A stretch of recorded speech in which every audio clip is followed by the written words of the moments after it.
Hi, it's Don Southerton, another episode of Everything Korea. Changing venues some, as you can see. This week's Vodcast is being recorded in the Black Hills of the Americas near Mount Rushmore in South Dakota. So to begin, family trips west to South Dakota were part of my childhood. Although I grew up in my father's hometown of Honesdale in rural Pennsylvania, my mother, a World War II war bride, was reared in the on a South Dakota homestead. My mother's stories of her childhood painted a very rugged and authentic life on the open range. Several classic America 1950s and 60s cross-country family road trips to visit our South Dakota family from Pennsylvania confirmed the family lore of cattle roundups, calf branding, and even rodeo events. Now, being from the East Coast of the United States, I recall vividly my uncles and their children saddle up high on their horses, dressed in trail-weathered 10-gallon hats and leather chaps and spurs. Now, this was indeed contrast to my childhood daily life, and this was in the era of the 50s and 60s westerns.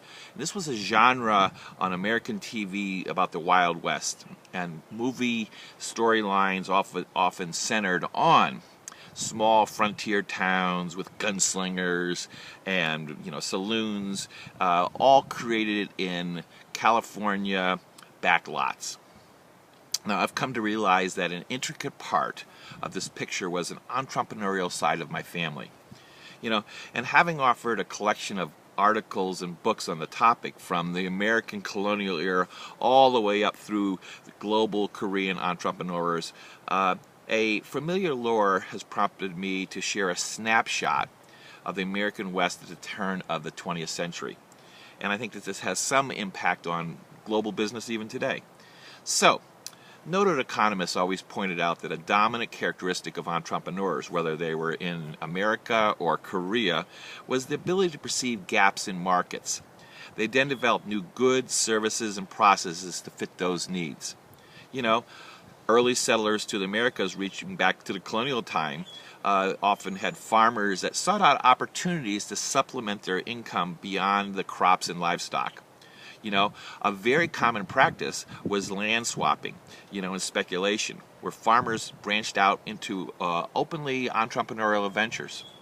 Now, in 1874, my great-grandfather, Albert Larsen, our Norwegian immigrant, staked his homestead claim 9 miles north of Humbert, South Dakota, which is in the middle of on the eastern border of the state of South Dakota. With his wife, they reared 10 children on the homestead. 7 of these children did not stay in the homestead. They ventured further west and filed land claims under the Homestead Act. Much of this was in the area of scenic South Dakota. In fact, I'm going to be visiting there this afternoon. Now, this area was called 71 Table.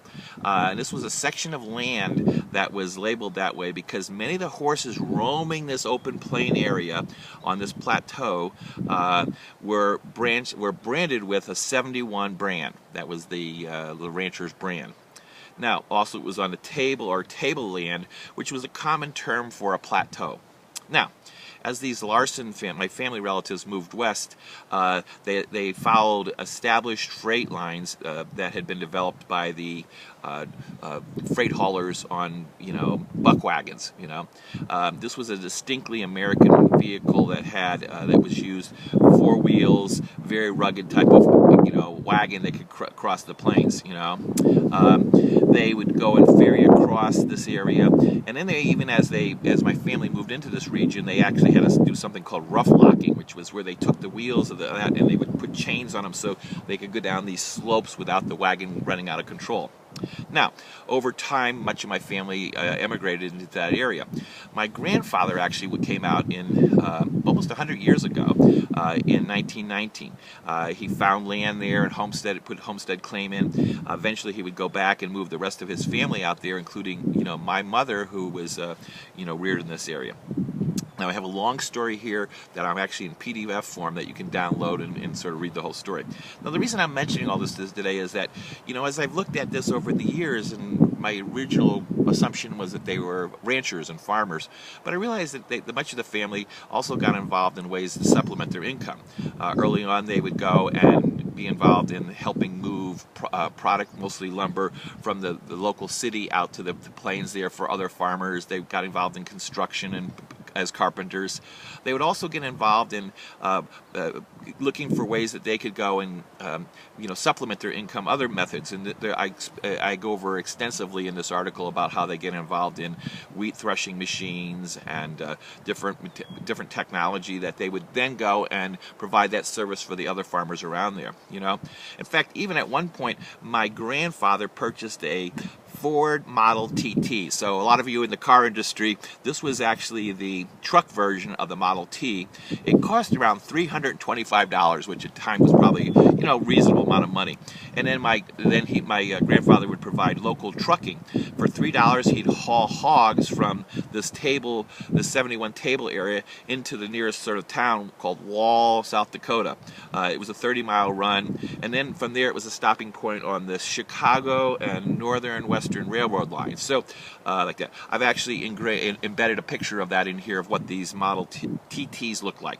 Now again, this was a very rough time. America also went through the American Depression at this time. And as my family, continued to live in this area at that time, they would build the homestead up. My grandfather passed away in 1946. But at that time there was a substantial homestead, along with an uncle in the area who had actually grown his ranch to over 3,000 acres. Now again, this is sort of part of Americana.